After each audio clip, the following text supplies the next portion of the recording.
it's ironic and sad and very telling that things often go wrong once we forget what God has said. We just have to turn to page 2 of the Bible, Genesis 3. Enters the snake, and he asks Eve, "Did God really say that you cannot eat of any of the trees in the garden?" "No," says Eve. No, that's not what he said. He said, "We can eat of any of the trees of the garden, except the one in the middle, and we should not touch it."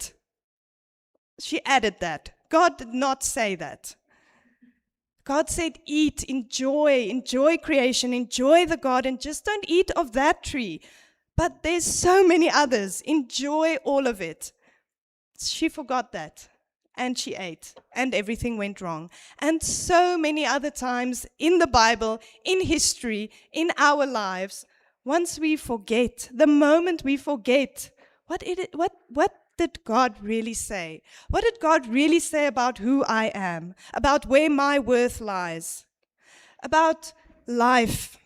About how I should live and what my priorities should be? About my finances? About my family? About reconciling with those who hurt me?